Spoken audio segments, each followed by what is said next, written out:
Hello and welcome to another episode of NSE FinWiz Season 6 powered by CNBC TV 18. I'm your host Gautam Srinivasan and we are here as always to help you understand the concepts behind personal finance and wealth creation. Our next pit stop is in Navi Mumbai at the development center of one of the leading global insurance technology providers, Majesco. So let's take a look. With an experience of over 2 decades, Majesco is a provider of core insurance platform software and consulting services to insurance carriers worldwide. The company delivers digital insurance software to enable business models through policy, billing, claims, distribution management, data and analytics, as well as digital solutions. The key strength of the company is its experience and expertise in executing complex digital transformation and mission-critical programs for insurance companies all over the globe. Today, NSE FinWiz with its theme, Invest in Yourself, Your Path to Prosperity, engaged with the employees of Majesco in Navi Mumbai to understand their notions on financial planning and educate them to plan their finances better.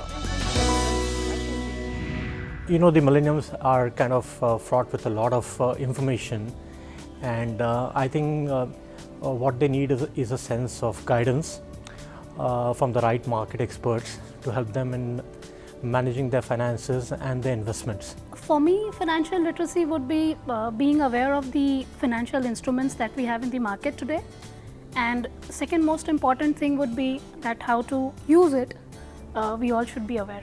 Financial literacy means an education or understanding about the personal finance.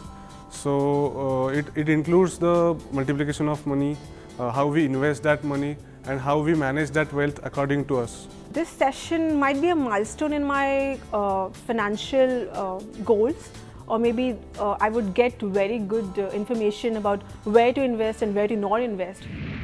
Welcome to NSE FinWiz Season 6 powered by CNBC TV 18. We are at the development center of Majesco and the employees here are very eager to ask a lot of questions they would have on the concepts of financial planning and wealth creation, and we have with us two financial planning experts who are ready to answer them, Hemant Rustagi and Pankaj Matpal. Gentlemen, thank you so much for joining us, and thank you to the audience here. I'm sure we'll have a very interesting exchange of ideas. Our theme for this year has been investing in yourself, your path to prosperity. So let's kick off the discussion on that note. Investing used to take a very strong heart when people used to invest directly in equities, in the sense that directly in stocks.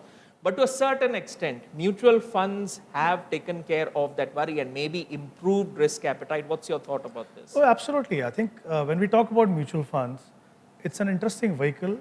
It allows you to invest in different asset classes, irrespective of whatever your risk profile may be, irrespective of whatever your time horizon may be. You know, the important is that how much money you invest to different asset classes, even if you have decided how much will go into equity, debt and all, I think the important thing is, are you investing in the right investment vehicle to get the best out of that asset class?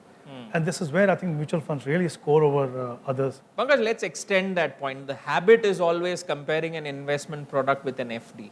You look at the rate of return of an FD and you keep measuring, the rate of return of whatever investment product you have looked at. And mutual funds, well, it's not always an upward journey. You do have corrections in the meanwhile. So what word of advice would you give to the folks here who are invested in mutual funds? In mutual funds, when you invest, it may happen that if you invested for 5 years, 3 years, you are observing negative returns. And in last 2 years, the returns are so high that average of 5 years is much more than your fixed deposit. So here, when you invest, though we have different kinds of schemes, right, from liquid fund to diversified equity funds. But if I talk about equity funds also, because usually investor, they go for equity fund for long term, there what happens because of volatility, when the markets are down, they start assuming that if the returns are not good, it means that why should I stay invested there? I will get this kind of returns only. If you stay invested, if the scheme is good, its portfolio is good, then definitely if your horizon is 5 years and above, you will average returns, what you will get will be better than your fixed deposit. All right. And looking at the performance of funds when it comes to beating the market, index funds are gaining in popularity. So there's always this debate of active versus passively managed funds. So what would you say to the folks here who say, I agree with your point of long-term prospects of the Indian economy looking good? At least for few years, I feel that the actively managed funds will continue to do well. One. Second is, you don't have much exposure in small and mid cap through the index fund and an ETF. So if you want to build a portfolio, healthy portfolio, where you have right amount of exposure to three different segments of the market, you have to have, I'm not saying that you should not have an index fund or ETF. Of course, there is a place for these funds in the portfolio, but it can't be driven by only what has happened in the last 12 months or 15 months. So you need to create a very balanced portfolio. Make sure that 30-40% of your money is in mid cap and small cap, and that can be only through the actively managed fund. And within large cap too, I think you can have a mix of ETF, index fund, and actively managed funds. When it comes to financial planners, using financial planners for investments, now we have got regular plans versus direct plans, where direct plans do offer you the option of not paying commission. What are some of the do's and don'ts people should look at when it comes to deciding whether to go for a regular option or a direct plan option? Now, two options are available, definitely, and the cost in direct plan is lesser. That is the only advantage, because portfolio is same, the performance will be same. Only thing, because there is a lesser cost, and that is why your returns in your hands are little better than your regular plan. If you are really market savvy, you understand how to select the funds, you can take your own decision. But in most of cases, I have found that if you go through the financial planner, it will be better. Second thing, counseling. See what happens when market comes down. That time I have seen the most of investors who have invested in direct schemes, they are the investor who discontinue their SIP, they start redeeming their schemes. But if you have financial advisor, you talk to him. Financial advisor try to explain that why you should stay invested for long term. Your financial advisor knows that how to select the funds based on your objective of investment, risk appetite, and also that the risk in the fund. On that note, we'll take a very short break. Stay tuned. We'll be right back.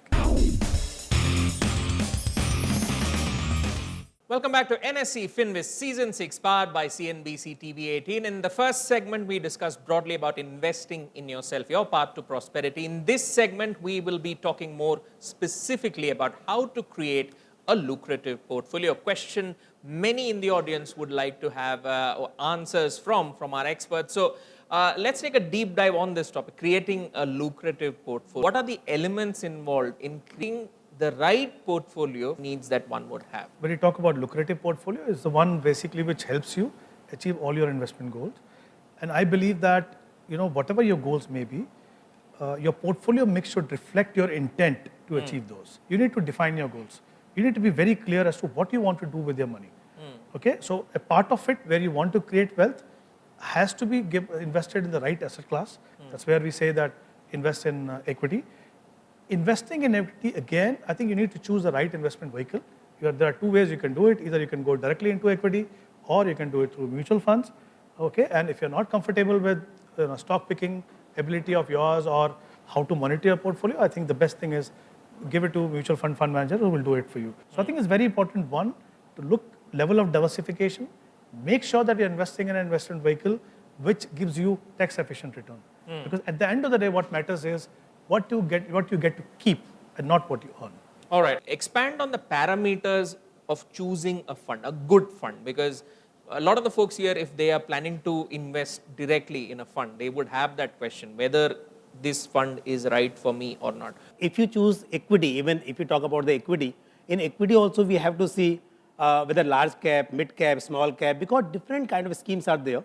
Now, based on your objective investment, time horizon, because large cap schemes will be more stable compared to your small cap. Now, in last 1 year, if you see the returns, small cap, mid cap have shown much more negative returns compared to large cap even. But it does not mean that you should not have small cap or mid cap in your portfolio. Only you have to see when you have small cap, your time horizon should be really longer. So that you have to decide first that what is the objective, how much time you have to invest in those schemes. Now coming with the category, if you are going for large cap, then which large cap fund is suitable for you? Consistency is the important thing. the scheme which is giving sometime very high returns, sometime very low returns, but there's a scheme which is performing consistently, that is important. Second thing with the returns, you have to see where the returns are coming from. That is important, because if there is a risk to generate returns, fund manager has to decide that how much risk to be taken, what kind of portfolio they have to build. If the extra returns are coming because of extra risk taken in the portfolio, see, if to generate some extra returns, risk is also minimum extra, that is a different thing. But sometime to generate alpha, if there is a very high risk or different kind of stocks in the portfolio, it means you have to see that also. So there are some risk parameter like beta, standard deviation, Sharpe ratio, Turner ratio. These are the things which you have to see when you see the performance as well. All right. And Hemant, how often should one go for a portfolio rebalancing? Because we have to address that question of the waiting period. While some might wait it out, some might think that, I waited 2 or 3 years. This fund has not done well as per my expectation. I think you need to have a strategy in place for buying as well as selling. Rebalancing does that for you. Okay, how it does this? You are following a discipline of rebalancing portfolio, let's say once in a year, maybe at the beginning of a calendar year or a financial year. So what it does is, it converts your gains into long-term capital gain. It ensures that you're not paying any exit load, right? And you remain invested in asset classes. Second thing, if I'm investing for a long-term goal, let's say for my retirement, which is let's say 20 years away, I don't think there is a need for you to rebalance that.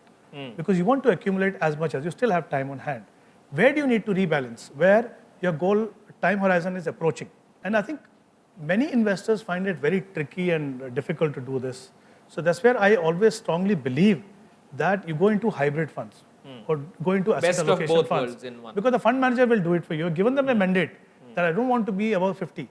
So what happens? The moment you go above 50, he'll bring it down. And without any tax implication.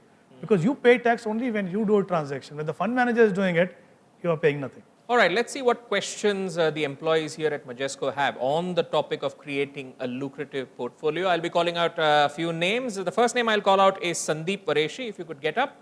Before 2 years, I had purchased a home as an investment option. I keep on hearing these things unless and until you have your investments in mutual funds, the returns that you would probably get from the property investment would not be that much as compared to the investment that you would be doing in the mutual fund. So is it a better option to sell off the property and do the investment in mutual funds? If you are comfortable, my suggestion that you can think about selling it and invest the money, because you will have to repay the loan also. What I understand, there will be some outstanding loan, so you will have to pay that. And more important, because the tax benefit under section 24B, which was on the let out property, was unlimited. On the self-occupied, earlier you could claim 2 lakh rupees loss, and on let out property there was no limit. Now put together, you can claim only the loss of rupees 2 lakh in one financial year. So considering that also, it is not no more lucrative option for investment. So saying these all things, my suggestion that you can think about selling that property and invest in equity mutual funds if your time horizon is longer. All right, a very interesting discussion panning out on how to create a portfolio, how to create a lucrative portfolio. But we'll need to take a very short break. When we return, the floor will be open to the employees here at Majesco to ask any questions that they have to our financial planning experts. And remember, you can stay updated with us on our website, nscfinwiz.com, and of course, our social media handles on Facebook and Twitter at NSE FinWiz. We'll be right back. Welcome back to NSE FinWiz Season 6, powered by CNBC TV 18. We've been discussing, investing in yourself, your path to prosperity. And of course, the topic of this episode is creating a lucrative portfolio. The floor is now open to the employees here at Majesco to ask any questions that they have to our financial planning experts. So let's see a show of hands. The gentleman in the white shirt. My question is regarding contingency fund. General theory says that we should park that fund in debt funds. But comparing the debt funds return and locking up 3 years to get the long-term capital gain, is it good to have that fund in a large cap fund instead of debt funds? When it comes to mutual fund, There are funds like ultra short-term fund, low duration fund, okay? You should be looking at these funds, okay? Because the importance of contingency fund is that it should be available whenever there is a financial emergency. Don't go for any fund which requires a long-term commitment. And if you look at liquid fund, for example, or low duration fund, they typically give you 1.5%, 2% more than what you get from a saving bank account. Thank you so much for asking a question. The gentleman here. The problem with some of the fund managers is that they don't stick to the label. So how do you keep track of this and how do you check this? SEBI has now come out with rules for, they've recategorized and rationalized the fund. The top 100 companies in terms of market cap will be large cap. The next 150 will be mid cap, and 251 onwards will be small cap. So if a fund says I have a large cap, that fund cannot go beyond those 100 stocks now. If a fund says I'm launching a mid cap fund, it has to be between 101 to 250. And if a fund says I'm launching a small cap fund, it has to be 251 onwards. So for each asset classes, the funds have been categorized now, very clear definition. So all that confusion which you must have seen earlier cannot happen now. All right, thank you so much. The lady in the back. In mutual fund, we always listen in long term, we will get good return. So can we quantify that? That means after how many years I can expect at least 20% of return if I am selecting good funds? If suppose you're investing for long term, for retirement, where you have 20 years, 25 years, then you invest most of your money in equity mutual funds. In that case, if your time horizon is very long, see more than 10 years, you can expect around 15% average return from your equity mutual fund scheme. Does not mean that you will get 15% year on year. Sometime it may be negative also, but sometime it may be as high as 50-60%. Now coming to your short term or medium term goals, if you are investing for contingency, there you should not look at returns. There the most important is liquidity and safety of your money. So there if you expect 6-7% returns, but liquidity is high and risk is less, so that is also choice is available. So when you want to invest for say 3 months, 6 months, so you have liquid fund, money market fund.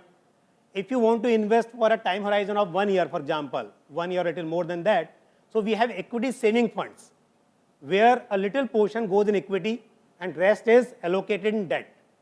If you want to invest say up to 5 years, 2 years to 5 years, we have hybrid fund, where the allocation in equity and debt is decided by the fund manager. We have those balance advantage funds, or we have equity and debt funds. So it's not the fund that how much time you have to keep, means it's not a common or standard rule. You have to decide that what is your goal, and according to goal that you have to choose the right for you. All right. Okay. I hope we've answered your question. One last question. Let's take it from the ladies. Anyone else? All right. The lady in the third row. What about gold investments in ETF and gold commodity? We haven't Okay. covered that as far as asset allocation was concerned. The point is, there are two aspects to it. One is that all of us have gold at home, but generally we don't consider that as a part of the portfolio. We say this is not to be touched. Second thing is, if you talk about in terms of asset allocation, generally the thumb rule is that maybe 5 to 10%. My view is that the gold that we already have, the moment you make it a part of portfolio, maybe it's already much more than that. Second thing is that historically, if you see, the gold returns have been really subdued. I mean, it's not really, it gives you a fantastic return over a period of time. I think if you have to look at gold, to me, I think the best option today would be look at gold sovereign bonds. I think they are the best.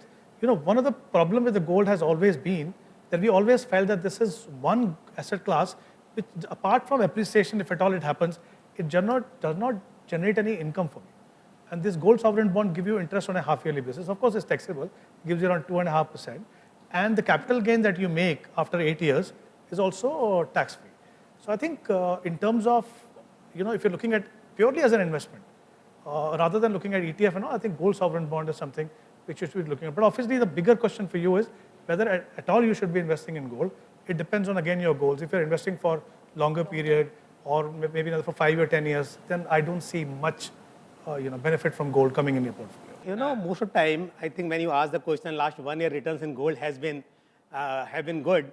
But it's not the gold has appreciated, it's the dollar appreciated. Because we import gold, we don't mine gold in India now. So when the dollar price goes up, the gold becomes costlier. So the gold, you cannot expect very good returns just to has the portfolio. Some 5-10% is okay, which he explained you that already you have at home. So that is why you don't need to think much about investment in gold.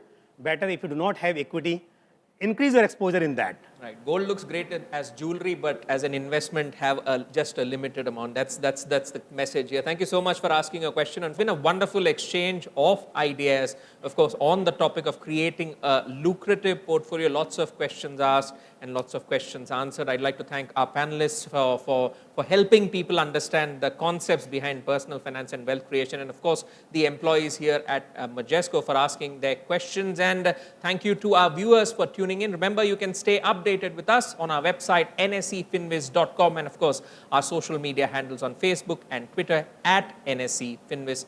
Keep watching CNBC TV 18.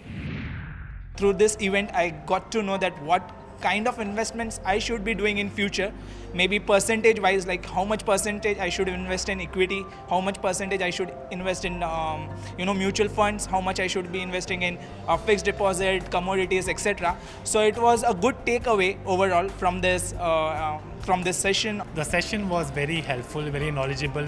It really gave us lots of knowledge. One of the area which I was concerned mainly was equity.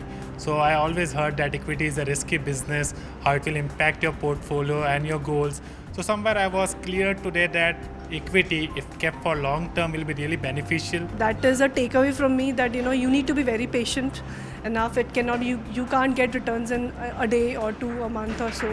So definitely returns are going to be good, but you need to have good advisor around you who can give you good advice, and also being patient and just go with the flow.